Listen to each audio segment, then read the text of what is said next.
On connaît tous des stars, genre ma tante Annick, c'est trop une star, je la kiffe. Mais est-ce que vous connaissez des stars qui font de la photographie? Peut-être une, deux, pas plus? Eh ben on va vous en présenter une bonne douzaine.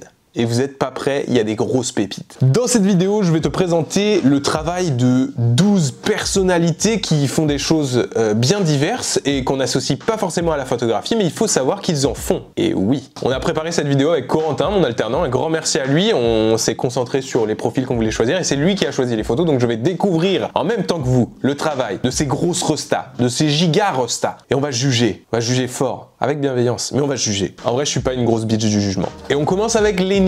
Alors juste Lenny comme ça fait claquer, mais on parle de Lenny Kravitz, le célèbre chanteur, compositeur, musicien qu'on ne présente plus. Et il faut savoir que son père était photoreporter de guerre, donc ça a dû lui mettre un pied dans la botte dans son rapport à l'image, ou peut-être pas, peut-être que je m'avance pour pas grand chose. Et sachez mesdames et messieurs qu'il a réalisé des albums, oui ça vous savez, normal, mais un livre photo, vous ne savez pas ça, hein. Je crois qu'il a beaucoup bossé avec Leica aussi, il me semble, main dans la main, il a souvent été connu pour, voilà, kiffer la photo. Et ce qu'il a fait à travers son travail, c'est qu'il a documenté sa vie de star, et en particulier dans son livre, quelque chose de différent, c'est sa vie de star. À chaque fois, quand il se faisait photographier, il avait le seum, du coup il a voulu lui aussi photographier, du coup il s'est mis à photographier Inception, les gens qui le photographiaient. Et c'est le nom de son livre Flash, et c'est ce qu'on va regarder maintenant. Oh, c'est stylé. Eh, c'est Cannes, ça, non? On dirait Cannes. Putain, les regards, les têtes et tout. Après, c'est ouf de l'avoir de ce point de vue-là. Et c'est une trop bonne idée parce que d'habitude, c'est que des gens extérieurs. Tu vois, il n'y a pas de gens qui photographient leur vie de l'intérieur en tant que star. C'est plus les gens qui les photographient. Donc là, c'est une approche qui, je trouve, très intéressante. Ah ouais, avec tous les appareils et tout, c'est génial. Je kiffe. C'est trop marrant parce que quand je suis à la Cannes, je l'ai vu cette scène et je me suis dit, ça donne envie de shooter ces gens, de shooter tout ce qu'il y a là. Et juste de voir que lui il l'a fait, je trouve ça très audacieux, surtout que t'as autre chose à faire en général. Quand t'es dans des événements comme ça, t'as 12 000 trucs à penser, lui il se dit mec je vais faire des taufs, c'est trop stylé de voir les coulisses comme ça. Ah il y a des photos un peu plus documentaires, donc là qui sortent de la série de son livre Flash, qui est relativement intéressant, il y a des belles compos je trouve, hein. Il y a des belles compos, bon par contre on est full noir et blanc. Alors rien contre le noir et blanc, mais moi je sais que je suis plus team couleur, mais je sais pas, il y a une sorte de douceur et d'innocence je trouve dans... C'est très bien composé, et c'est un peu, c'est léché, c'est souvent des instants pointés. J'aime trop. Franchement, je trouve ça original. Et pour moi, il a un truc de ouf. Hein. Juste la dernière, là, les toilettes avec le cheval qui sort. Voilà. On a un peu fucked up en termes de... Tu vois ça, tu fais... Mais franchement, il y a de l'idée en termes de compo et tout. Pour moi, ça dégage quelque chose. Vous avez le droit de pas être d'accord. Voilà. Lenny, on t'embrasse. On sait que tu regardes mes vidéos. Absolument pas. Et on va passer au prochain photographe qui est un de mes préférés. Mesdames et messieurs, je crois que je l'ai déjà partagé. Il s'appelle Cole Sprouse. C'est un acteur de la série Riverdale qui est sur Netflix, mais il s'est fait connaître bien avant ça pour la série Zack et Cody où il incarnait un des deux personnages principaux de la série. Et ses photos sont bangers certified. Je spoil un peu, mais vous êtes pas prêts. Alors, ce qui est ouf, c'est que ce mec vit de son travail d'acteur, mais il pourrait très bien vivre de la photographie. On est parti, je vous montre ça. Je crois qu'il a fait la pochette d'album, ou je sais plus si c'était un shoot pour un magazine pour Sam Smith. Donc respect le gars. Et on regarde ça. Ouais, je crois qu'il fait pas mal de trucs mode. Il me semble aussi qu'il a sorti un ouvrage, une publication, un livre, et que toutes les recettes du livre ont été reversées à des associations. Donc vraiment, huge respect à lui. C'est incroyable. Non seulement le mec est talentueux, il a le cœur sur la main. Je crois qu'il shoot beaucoup d'argentique. En tous les cas, c'est trop marrant. Je trouve qu'il a un œil très varié et qui photographie des choses totalement différentes et qu'en même temps, genre, tout a sa place et tout est important. Ah ouais, le gars a fait des campagnes Adidas. Ok man, ok. Putain c'est ouf quoi, il a du voyage, il a de la mode, il a des photos de pub, trop stylé. En plus le gars, je crois souvent il est mannequin, genre le gars a tout, il n'y a pas de problème. Encore une fois, à chaque photographe, on vous met des sources en description, vous pouvez aller checker vraiment. Faites comme chez vous les loulous et kiffez, allez voir ça de vos propres yeux et inspirez-vous, peut-être que vous allez découvrir un nouveau photographe préféré. Ensuite, on attaque notre troisième photographe qui n'est autre que Stanley Kubrick, un réalisateur photographe qui a réalisé des grands films comme The Shining ou encore Orange Mécanique qui sont des bangers visuels et qui vraiment ont marqué le cinéma.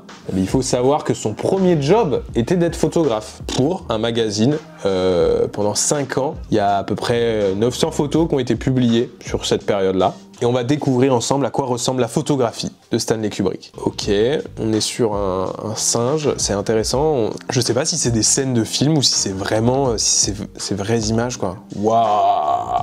Oh, putain, on dirait des... Je pense que c'est des backstage de films, c'est pas possible. Les photos, elles sont trop... On dirait des mises en scène, tellement c'est beau. Oh là là! Oh, elle est incroyable, celle-là. Oh là là! La photo dans le miroir, là, avec le moyen format. Bon, incroyable. Oh, vraiment, je connaissais pas du tout. Enfin, je connaissais Stanley Kubrick, mais je connaissais pas ses photographies. Et autant vous dire que je suis relativement scotché. Ouais, il y a plein d'émotions, c'est toujours... Oh là là, ces formats carrés sont incroyables. Ah ouais, c'est marrant quoi, il y a un mélange de street et en même temps on dirait des... What? Mais il a fait trop de trucs. Oh, trop intéressant. Trop intéressant. Encore une fois, par contre, ma soif de couleur n'est toujours pas assouvie. Eh ben écoutez, moi je kiffe de ouf. Stanley, magique. Il y a de vraiment belles images. Je sais pas, c'est spontané, c'est des expressions, ça a du sens, ça tape dans l'œil et c'est vraiment genre bangers. Quatrième photographe, on va parler de The Walking Dead. Je ne sais pas si vous connaissez Norman Reedus, qui est l'acteur qui joue Daryl, et c'est pour ça qu'il a été connu. Cette série est emblématique all around the world. Mr. Worldwide. Et ce monsieur est photographe. Il a commencé à faire des photos de ses potes qui avaient un groupe de musique et il définit un peu sa photographie comme un instant où tu vas te poser, tu vas essayer de comprendre. Donc je pense que c'est ce que nous allons faire dès à présent. On est parti. Ok. Un enfant sur une couette. Sans contexte, c'est un peu glauque, mais pour l'instant, je suis pas confiant sur Norman. Ok. Ah ouais, le gars, il est un peu... Franchement, il est corpo par rapport à la série dans laquelle il est acteur. Et on est un peu sur du glauque quand même. Hein. La petite main avec le mur, là, c'est très sombre. What? Eh mais c'est des photos de backstage de The Walking Dead en fait. Ah c'est trop drôle. J'aimerais trop être photographe de backstage pour un film. Genre un film, tu sais, qui visuellement a un truc de ouf. Je suis sûr, il y aurait grave de photos à faire. Mais celle d'Elvis là, elle est incroyable. J'aime trop avec le flash et tout, la compo. Le fait qu'il y ait des éléments devant qui soient colorés, qu'on ait quelques éléments comme ça. Plus les sauces que tu vois à droite avec les... Ah, j'aime trop. J'aime trop. J'aimerais trop voir les contextes de ces images en fait. C'est trop marrant de se dire que ces stars, elles ont des vies de ouf et qu'elles vont pointer des petits moments comme ça. Et franchement, je suis agréablement sur... Je préférais quand ils faisaient des photos sur les tournages parce que là, les pancakes avec la meuf avec une tête de loup... Ah là là là là là là. Ah là là là là. On était si bien... On était trop bien partis. C'est pas possible. Pardon. Non, Norman, tu peux pas nous faire ça. What? On revient à un truc trop intéressant, un espèce de crocodile là, on dirait une texture, on dirait du fake. C'est trop beau. Putain, c'est vraiment c'est le grand 8 lui, c'est son taf. Hein. What? Trop stylé. Bon non, ça fait un peu selfie raté. Ouais, je sais pas, il y a un truc que j'aime bien et un truc que je comprends pas trop. Mais Norman, what? Ok, il a un délire avec les masques. On retombe sur un gars avec un masque de panda dans un couloir, mais j'aime beaucoup le couloir, il a l'air d'avoir une vibe. Après, je suis pas sûr. What the hell? Ok, donc je décroche. Bon, écoutez, Norman, je pense que dans la série, tu apportes vraiment quelque chose. En photographie, les premières images, j'ai été conquis. Je leur parle à la deuxième personne comme si ça n'a pas aucun sens. Par contre, il y a des trucs que je comprends pas trop, donc Norman, pour l'instant, c'est le premier qui est un peu... C'est pas trop, voilà. Je suis un peu du père là. On attaque notre cinquième photographe, qui n'est autre que Nikos Aliagas, avec qui j'ai eu l'occasion de passer quelques instants, qui m'a tiré le portrait et qui est vraiment trop sympa. Alors moi je connais déjà ses photos, mais on va vous présenter ça. Gros big up à lui, il doit y avoir la Starac qui a repris il y a pas longtemps ou qui reprend là. Énorme. GG. Alors dans sa photographie, mais beaucoup d'émotions, il y a souvent un rapport à l'humain qui est assez présent. Il photographie aussi toutes les stars qu'il a l'occasion de rencontrer durant les interviews qu'il fait ou sur les plateaux, etc. Et ça, je trouve ça super intéressant et trop cool qu'ils prennent le temps à chaque fois. J'ai rencontré sa petite équipe qui l'aide avec la light et tout, et je trouve ça trop bien. Et il doit se régaler en fait. Il doit avoir un portfolio de portraits de stars huge, bravo. J'aimerais trop un jour, il m'invite et il me montre tous ses portraits. J'espère qu'il les a imprimés quelque part et tout, ce serait trop bien. Et on va regarder le taf de Nikos, sélectionné par notre curator, Corentin. Waouh, c'est des beaux portraits. Alicia Keys, Jennifer, ah j'aime trop. En vrai, il a des ambiances de backstage et tout, c'est des contextes, comme c'est derrière les tournages et tout, c'est des contextes qu'on n'a pas forcément. Et des fois, il fait des petites mises en scène, là, comme là, avec Pierre Richard, je trouve ça vraiment grave stylé. Après, encore une fois, c'est beaucoup de noir et blanc. Je crois que Nikos fait que du noir et blanc. Ah ouais, la photo de Joey Starr est pas mal, c'est trop cool. Je suis moins fan de celle de Jennifer, je trouve je sais pas, le fait qu'il y ait des particules qui sautent aux yeux sur le contour des cheveux et tout, je suis moins fan. Mais sinon, ça reste des beaux portraits noir et blanc, hein. Aïe aïe aïe, ça c'est son plus beau portrait les gars. Ah Coco, Coco il a mis ma photo. Ouais, j'ai un portrait de Nikos. Et alors? Bah moi celle-là je la trouve magnifique. Et ensuite des petites photos d'une série qu'il a fait à Cuba. Un peu de street, il fait pas mal de street, il photographie souvent Paris aussi. Et je trouve qu'il apporte souvent un petit truc bien sympa à lui. Et surtout d'avoir le temps de faire autant de photos avec tout ce qu'il fait là. Genre respect quoi. Ah celle-là elle est excellente. Celle avec les enfants là, waouh. Ah, il a quand même des trucs très lourds quand même. On continue.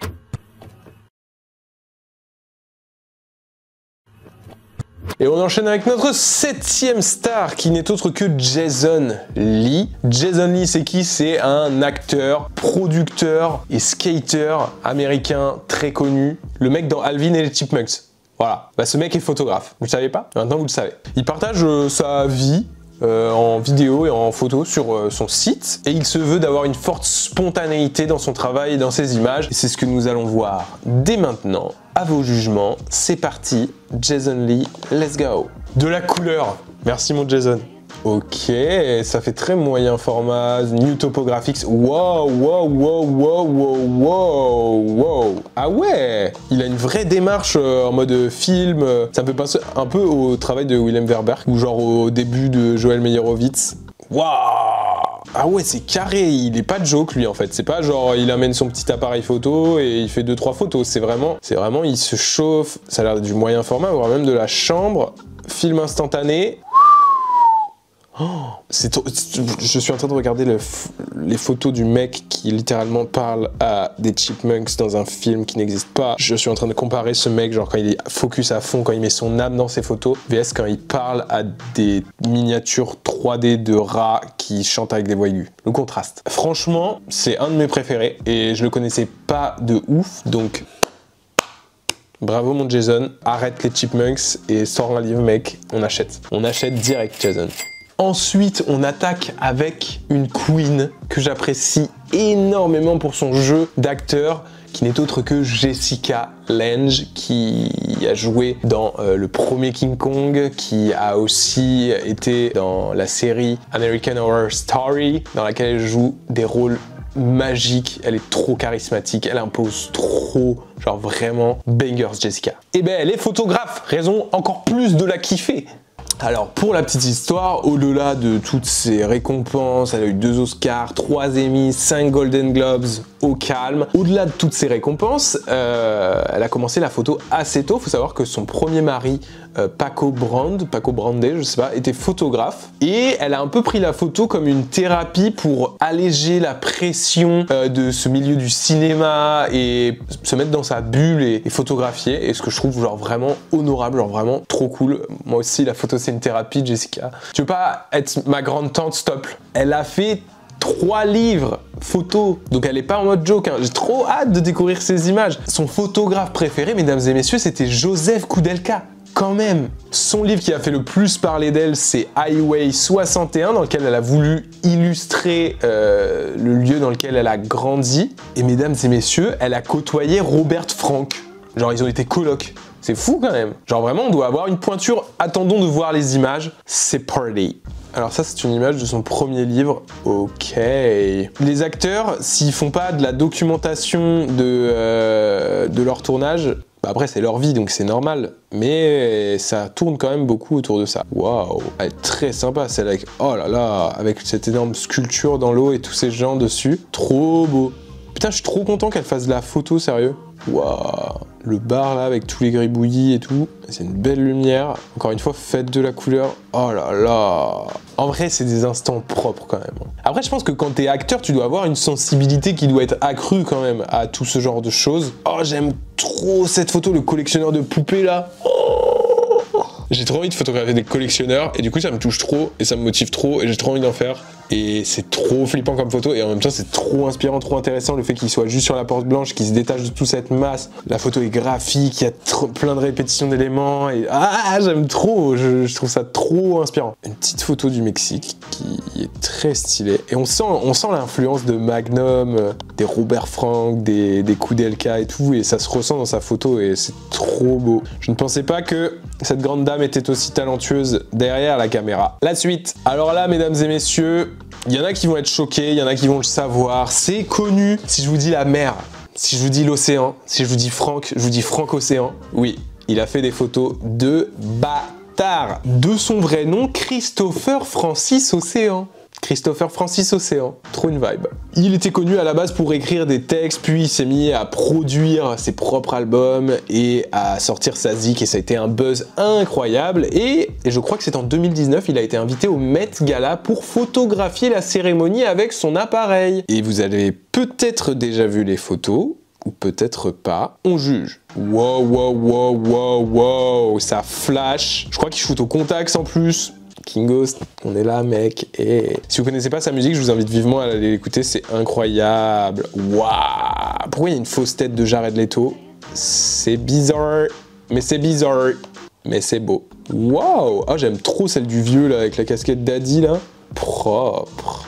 Attends, il a shooté en noir et blanc et en couleur. Je sais pas si on a d'autres photos, si c'est que le Met Gala. Mais c'est trop intéressant qu'il photographie un peu tout le monde. Waouh, c'est Jeff Bezos. Putain, son crâne, il y a la lumière sur son crâne, on dirait il est béni. Il y a Jared Leto derrière. En fait, c'est des scènes incongrues. Ils ont trop accès à des décors et à des trucs qu'ils peuvent shooter que nous, on n'aura jamais en fait. Moi, j'aimerais trop me pointer dans des événements comme ça et aller flasher tout le monde la gueule là. Invitez-moi, les Met Gala. Oh, ah, il a photographié les photographes et les paparazzi comme notre ami Lenny. Bon, ça va, c'est cool en vrai, c'est cool. Ah ouais, si, il y a des images qui sont quand même très intéressantes. Ça va être cool quand t'es dans un événement comme ça où tout le monde doit être en mode relation, poète et tout. Et toi, tu te pointes et tu photographies ça, tu te mets un peu en dehors en fait. Tu te coupes un peu de ce monde et tu te mets dans ta petite bulle et tu fais des photos. Bon, après, pour qu'il lui fasse des gens lui fassent des gros doigts d'honneur comme cette dame qui n'est autre, je sais plus si c'est Kylie ou Kendall, je la reconnais pas. Je suis nul. Désolé les gars. Mais en tous les cas, il y a beaucoup de détails. J'aime bien l'utilisation du flash et le fait qu'il y ait autant de personnalités. Ah, celle-là, là, avec les cheveux, je sais pas qui c'est, les cheveux bleus et tout, le truc noir autour. Il y a un œil, c'est intéressant. Mais dans ma mémoire, c'était plus ouf que ça.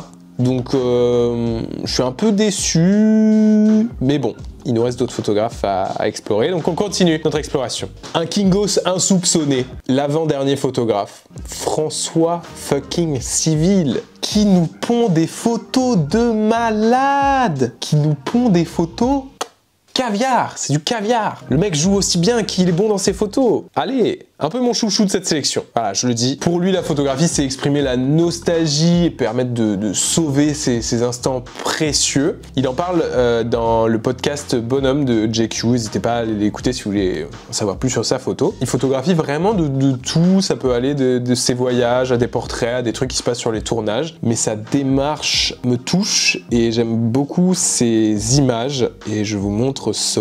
On est parti. Oh là là, c'est juste, c'est beau. Je crois qu'il travaille au moyen format. Je me demande s'il a pas un petit Makina Plobel. Et oh là là, noir et blanc, couleur paysage, couleur noir et blanc, expédition. Ça a l'air d'être un bon gros voyageur. Ces photos sont magnifiques, vraiment. Genre, je sais pas, elle dégage un truc. Oh, en termes de compo et tout.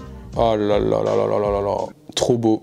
Trop beau ces aventures et tout. Ça fait envie. Même là, à l'aéroport, le tarmac, les mecs. Oh là là. C'est un vrai fan d'image, ça se voit. C'est trop beau. Oh, celle-là, il l'a posté il y a pas longtemps, je l'ai vu, j'ai fait. C'est bangers. C'est bangers certified. Why? Propre. Fait que du moyen format ou quoi? Oh là là! Celle-là, là, marché vibes. Incroyable. J'aime trop l'attitude, la main, la superposition de sacs, les fruits, les légumes. De toute façon, c'est le marché, ça me touche. Ça me touche. François, j'apprécie énormément. J'aime trop comment il est... Je sais pas, je trouve qu'on retrouve la même poésie entre quand il va photographier un paysage et quand il va photographier des gens qui travaillent comme ça. J'aime beaucoup. J'aimerais trop l'entendre dans un podcast photo. Genre vraiment, ce serait trop bien. Pour terminer cette vidéo, malheureusement, il n'y aura pas de photos parce qu'il m'est arrivé un truc il n'y a pas très longtemps assez rigolo. Je suis allé rencontrer un créateur de livres photos et il a travaillé sur le livre photo d'une star qui s'appelle Charlotte Gainsbourg. Et il s'avère qu'elle a sorti un livre pour accompagner un de ses albums musique, un livre photo qui va avec. Et je l'ai eu dans les mains et quand je l'ai eu, je me dis putain trop bien, je prépare une vidéo sur les stars qui font de la photo, nanana. Faudrait que je l'achète. Faudrait que je l'achète. Il était trop beau le livre. Hein. Puis je suis allé sur eBay. J'ai commencé mes petites recherches pour l'acheter. Comment vous dire que c'est une édition limitée qui coûte très cher et que je n'ai pas les moyens de m'offrir. J'aurais bien aimé vous présenter en images, mais si je devais décrire son taf, c'est très noir et blanc, il y a de la superposition, c'est texturé, c'est un peu, je sais pas, torturé, il y a des tripes dans les photos, c'est très touchant et ça m'a choqué quand j'ai vu, je me suis dit, putain, je savais pas que Charlotte Gainsbourg faisait de la photo et le livre est trop beau et magique quoi. Bravo. En tout cas, c'est fou toutes ces stars qui arrivent à faire ces photos alors que leur taf doit déjà être monstrueux et que ça soit sur les tournages, que ce soit hors tournage, on a eu tellement de diversité, du noir et blanc, de la couleur, du paysage, du portrait, des scènes de film, de la street photo, magique et je trouve ça trop cool d'avoir un regard sur leur vie pour ceux qui partagent leur vie. Je pense à Lenny Kravitz ou Frank Ocean, ce genre de truc et c'est trop touchant. Évidemment, il y a plein d'autres stars, n'hésitez pas à nous les mettre en commentaire, ça pourrait être une édition 2. Je pense à Audrey Tautou, je crois, qui a fait une série d'autoportraits qui a été exposée à Arles. Enfin, il y a vraiment plein de choses qu'on peut encore remuer, surtout si c'est des photos intéressantes et pas des loups qui versent du sirop sur des pancakes. C'est le seul que j'ai un peu clashé, j'avoue. C'est le seul que j'ai un peu clashé, alors qu'à tout moment, il met un coup de massue comme dans The Walking Dead, je die. Mais bref, j'espère que ça vous a plu et n'hésitez pas à vous abonner, à liker, à commenter, à me suivre un peu partout pour partager toujours plus d'images avec plus de kiff et de bienveillance et d'inspiration. C'était Jonath, à la prochaine, ciao.